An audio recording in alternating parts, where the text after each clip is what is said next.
Israel फिलिस्तीन के युद्ध का 77वां दिन।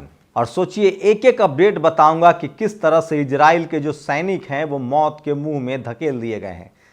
1-2 नहीं, 30,000 सैनिकों के लिए गजा पट्टी और वेस्ट बैंक नर्क बन गया है और इजराइल के सैनिक कराह रहे हैं।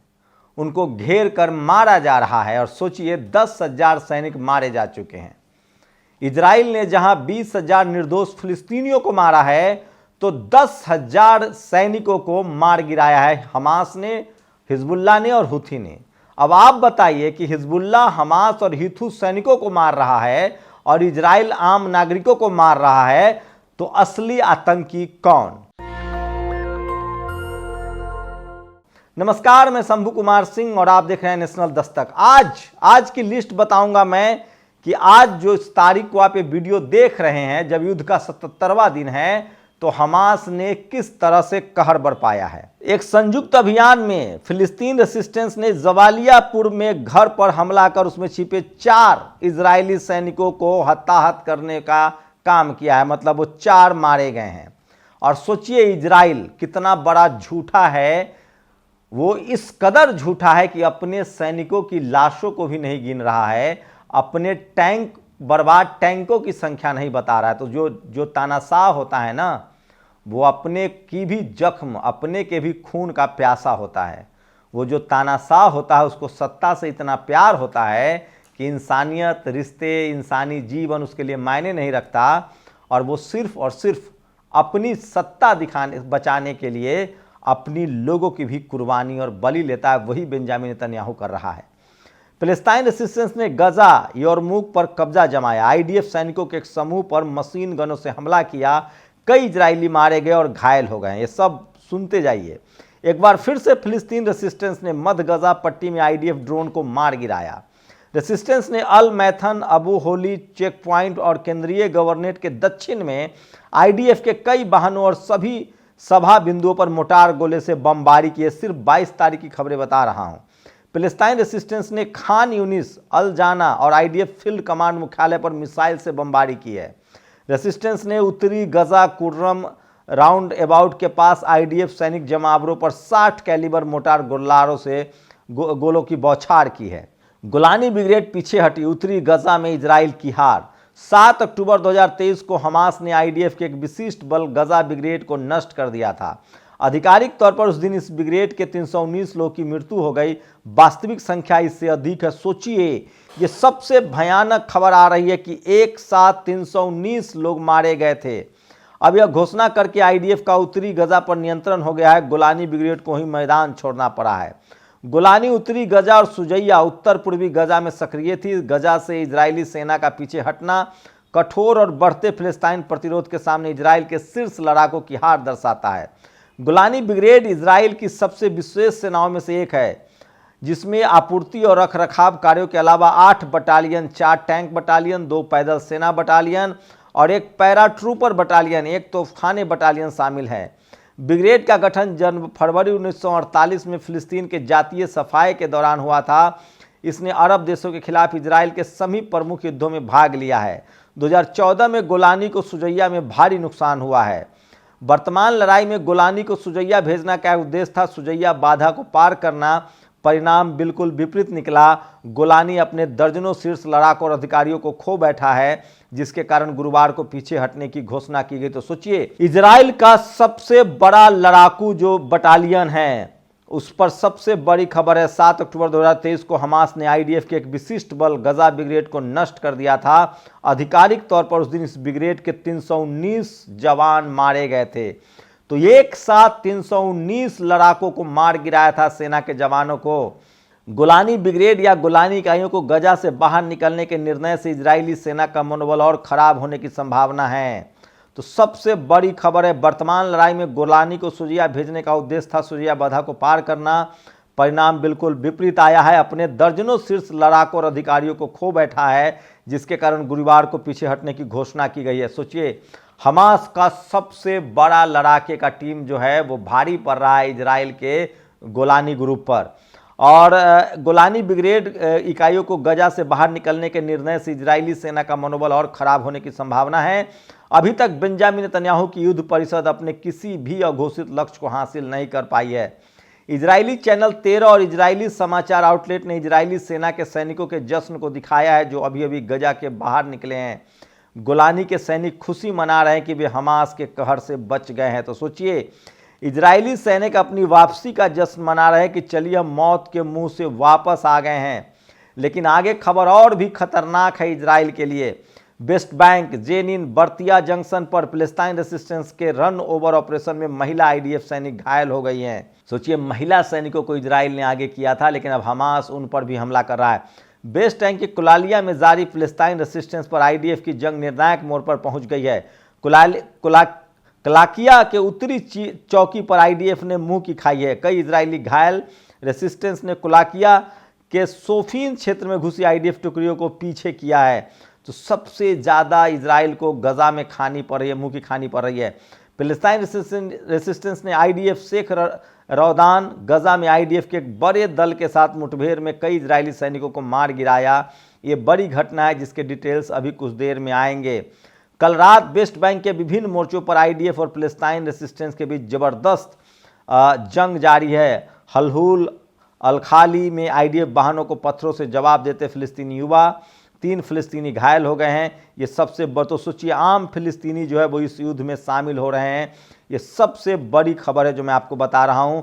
और लाल सागर में हूती का आक्रमण लगातार जारी है और हिजबुल्लाह जहां मिसाइल दाग रहा है इजराइल पर, वहीं हूती के लड़ाके लाल सागर में उसके जहाज़ों को डुबा रहे हैं और हमास धरती पर मार रहा है।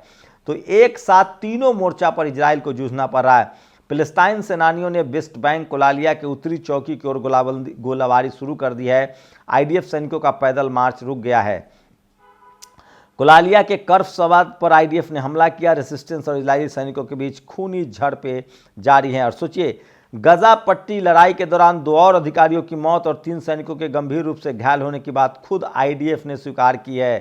तो ये मरते इनके सैकड़ों है, स्वीकार करते हैं 3 हैं। और ये 3 वीडियो वेस्ट बैंक टुबास इलाके का है। यहाँ भी कल रात से फिलिस्तीन रेसिस्टेंस और आईडीएफ के बीच जमकर संघर्ष चल रहा है। तो सबसे बड़ी खबरें बता रहा हूँ। कल रात आईडीएफ ने वेस्ट बैंक के विभिन्न इलाकों में हमला किया। अकेले जेनिन में अरबा शहर और देउर आबी दैफ से कल फिलिस्तीन रेसिस्टेंस और आईडीएफ के बीच झड़पें चल रही है। ये वीडियो गवाह है। और सोचिए, हिजबुल्लाह ने इजराइल के अंदर फायर किया। लेबनान बॉर्डर से हिजबुल्लाह ने इजराइल सेटलमेंट अबीबम को निशाना बनाया है। और सोचिए, गजा में फिलिस्तीनियों के समर्थन में तो ये हमला था ही, साथ ही इजराइल ने जो रेबलान पर बमबारी की उसमें 1 अरब महिला शहीद हो गई है, उसका भी जवाब था। तो लेबनान हिजबुल्लाह के पास मजबूत लड़ाके हैं, तोप हैं, मिसाइलें हैं और वो उससे हमला कर रहे हैं। एक आईडीएफ सैनिक की बॉडी कैमरे में लीक हुई है। फुटेज उस क्षण को दिखाती है जबकि उसमें 2 को उत्तरी गजा सुजैया में एंटी पर्सनल सेल्स की माल झेलनी पड़ी है। तो लगातार गजा में इजरायली सैनिक की लाशें जो हैं वो बिछ रही है। आईडीएफ ने गजा पट्टी के लड़ाई के दौरान 2 और अधिकारियों की मौत और 3 सैनिकों के गंभीर रूप से घायल होने की बात स्वीकार की है। इजरायली सैनिक का उद्धार। आईडीएफ बुरी तरह हारने की कगार पर नीचे दिया गया वीडियो आंखें खोलने वाला है। इसमें आईडीएफ सैनिक को दिखाया गया है जो गजा में लड़ रहा था और हमास के हारने से आघात, भय और अपमान को याद करा हुआ सोते समय डर के मारे सुसु कर देता है और कई बार अपनी पत्नी को मारने की कोशिश कर चुका है। उसे अपने सिर के ऊपर से आरपीजी गोले उड़ने के बारे में, बुलडोजर में फंसे होने के बारे में, तो फिलिस्तीनी प्रतिरोध मारे गए इजरायली लाशों की दुर्गंध महसूस करने में। तो सोचिए किस तरह से मानसिक रूप से इजरायली पागल हो रहे हैं। और ये तमाम बड़ी खबरें हैं जो सोशल मीडिया पर वायरल है। आईडीएफ द्वारा गजा जमीनी आक्रमण की शुरुआत 27 अक्टूबर के बाद से फिलिस्तीन प्रतिरोध हमास ने 720 इजरायली वाहनों को नष्ट कर दिया है। इस आंकड़े में टैंक, बुलडोजर, सैन्य वाहक वाहन और सैन्य ट्रक शामिल है। सेनानियों ने 15 से अधिक स्नाइपर ऑपरेशन को अंजाम दिया। 22 से अधिक प्रत्यक्ष मुठभेड़ों में बंदूक से बंदूक, हाथ से हाथ में लड़ाई लड़ी। उन्होंने आईडीएफ द्वारा स्थापित मजबूत किलेबंदी, बैरिकेडिंग, मजबूत इमारतों, सैन्य डंप और रक्षात्मक रचनाओं को क्षतिग्रस्त कर दिया है। तो ये सारी बड़ी खबरें हैं जो एक एक करके मुझे अपडेट देना पड़ रहा है ताकि भक्तों को पता चले कि सही खबर है। फिलिस्तीन रेसिस्टेंस ने वेस्ट बैंक रमल्ला शहर पर हमला करने वाले आईडीएफ सेनाओं पर गोलीबारी की। सभी सशस्त्र झड़पें जारी हैं। वेस्ट बैंक का दूसरी घटना, तेज रफ्तार में सवार रेसिस्टेंस ने आईडीएफ जवा चेक पॉइंट पर गोलियां बरसाई है। तो लगातार फिलिस्तीन के जो लड़ाके हैं, गजा शहर के विभिन्न युद्ध क्षेत्रों में अल कासम सेनानियों ने 7 IDF वाहनों को निशाना बनाया है। उनमें कुछ के विनाश और जलने की पुष्टि की गई है। गजा यारमौक में IDF की बड़ी यूनिट एक घर पर कब्जा जमाए बैठी थी। फिलिस्तीन रेसिस्टेंस ने हमला किया, 16 इजरायली सैनिक को मार गिराया, अन्य को घायल करने में सफल रहे। तो सोचिए किस तरह से बड़ा हमला है। गजा शहर के शेख रौदान एक्सिस पर फिलिस्तीन रेसिस्टेंस ने 2 मरकेबा टैंक और 2 IDF सैन्य वाहनों को टैंक रोधी गोलों से निशाना बनाया है। आज हिजबुल्लाह ने लेबनान बॉर्डर पर रोमात नफ्तल इजरायली सेटलमेंट की तरफ मिसाइल दागी, जिससे भारी नुकसान हुआ है। सैनिक मरे। अल कासम लड़ाकों ने उत्तरी गजा अल तवान में सौतहा विस्फोट उपकरणों और मशीन गनों से एक विशेष IDF बल को निशाना बनाया। 11 IDF सैनिक के मारे जाने की पुष्टि है। फिर 8 IDF सैनिक को रेस्क्यू टीम को भी मारा है। अल कासम लड़ाके सुबह से गजा के सुजैया, अल बलाद, अल जैतून में IDF से मशीन गन और RPG गोलों की मदद से भयंकर और तीव्र झड़पों में लगे हुए हैं। खान यूनिस का भी यही मंजर है। अल कासम लड़ाकों ने गजा शहर में फिलिस्तीनी मस्जिद के आसपास में 2 IDF सैनिकों पर स्नाइपर स्टाइल में गोली चलाई। दोनों के सर में सटीक चोट लगी और वे वाहन से गिर गए हैं।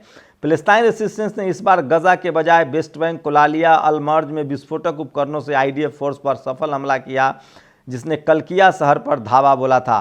फिलिस्तीन रेसिस्टेंस ने आज उत्तरी गजा पर पट्टी तेल अल जतर में 2 IDF सैन्य वाहनों को टंडेम गोलों से निशाना बनाया है। और लास्ट में ये अपडेट दे रहा हूँ, फिलिस्तीन रेसिस्टेंस ने वेस्ट बैंक बेथलेहम में बेतर इलीट इजराइल सेटलमेंट पर हमला किया है। ये अपनी तरह की अनोखी कार्रवाई है। सेटलमेंट इलीगल है, दूसरा सेटलर्स नागरिक नहीं है बल्कि IDF की पैरामिलिट्री है। और अब यहाँ ऊँट आया पहाड़ के नीचे। तो ये तो सारा अपडेट मैं आपको सिर्फ दे रहा था आज 22 तारीख का। आप सोचिए कि इस तरह से जो इजराइल अपने आप को सुपर पावर कह रहा था, जेम्स बॉन्ड कह रहा था, उसको किस तरह से हमास ने चारों तरफ से घेर कर मारना शुरू किया है। 3 मोर्चों पर इजराइल को लड़ना पड़ रहा है। लेबनान, जो हिजबुल्लाह है, जो लेबनान के लड़ाके हैं, वो मिसाइलों से सीधे सीधे गजा पट्टी पर हमला करने वाले सैनिकों को मुंहतोड़ जवाब दे रहे हैं। और सीधे सीधे उसके जो रॉकेट है, उसके जो मिसाइल है, वो तेल अवीव जो इजराइल की राजधानी है, वहां जाकर गिर रहा है। वहीं आपको बता दें कि हमास के लड़ाके टनल में और जमीन पर 30,000 इजरायली सैनिकों को घेर घेर कर मार रहे हैं। और हूथी के जो लड़ाके हैं वो समंदर में, लाल सागर में ईरान आने वाले तमाम, इजराइल आने वाले तमाम जहाज़ों को निशाना बना रहे हैं। तो सोचिए ये सबसे बड़ा अपडेट है, लेकिन पश्चिमी मीडिया ये आपको नहीं दिखाएगा। मैं फिर कह रहा हूं कि पिछले 75 सालों से मीडिया के दम पर इजराइल ने हमास और फिलिस्तीन को बदनाम कर रखा था, लेकिन सोशल मीडिया ने आज पूरी दुनिया को फिलिस्तीन के साथ खड़ा कर दिया है। और आप कल्पना कर सकते हैं कि एक फिलिस्तीन जिसके पास अपनी सेना नहीं थी, जिसके पास अपने जवान नहीं थे, जहाज नहीं था, मिसाइलें नहीं थी, अब पूरी दुनिया उसकी मदद कर रहा है। और इजराइल पूरी दुनिया से कट चुका है, अलग थलग पड़ चुका है। तो ये इजराइल के जानलेवा, इजराइल पर जानलेवा हमले के पूरी दास्तान, पूरी स्टोरी थी, पूरी गवाही के साथ। तो आप कल्पना कीजिए कि 10,000 से ज़्यादा इजरायली सैनिक अब तक मारे जा चुके हैं, 1,000 से ज़्यादा उसके टैंक उड़ाए जा चुके हैं। और सोचिए किस तरह से इंसानियत को बचाने के लिए इस हौसले को, फिलिस्तीन के इस हौसले को, हमास के इस हौसले को पूरी दुनिया सैल्यूट कर रही और करीब से देख रही है। और खाड़ी देश अब पूरी तरह से इजराइल के खिलाफ और फिलिस्तीन के साथ खड़ा है। और अमेरिका ने भी अपने हाथ खींच लिए हैं। बस भारत में कुछ भक्त हैं जो अभी भी इजराइल कर रहे हैं, लेकिन भारत सरकार इजराइल के खिलाफ 3 बार यूनाइटेड नेशन में वोटिंग कर चुका है। वही यूनाइटेड नेशन में युद्ध विराम के लिए एक और बातचीत हो रही है और कोशिश हो रही है कि इस बार करीब करीब 180 देश उसके खिलाफ वोट करेंगे। आप लोग अपनी प्रतिक्रिया जरूर दीजिए। और इजराइल फिलिस्तीन युद्ध पर सबसे सटीक, सबसे विश्वसनीय जानकारी के लिए आप नेशनल दस्तक को फॉलो करते रहिए, सब्सक्राइब भी कीजिए। शुक्रिया। नेशनल दस्तक की आपसे गुजारिश है कि अगर इसको बचाना चाहते हैं तो नेशनल दस्तक को सब्सक्राइब करने के लिए रेड कलर के सब्सक्राइब बटन को दबाएं, फिर बेल आइकन की घंटी दबाएं। नेशनल दस्तक को बचाने के लिए बहुत जरूरी है कि हर खबर को शेयर करें, लाइक करें, कमेंट जरूर करें।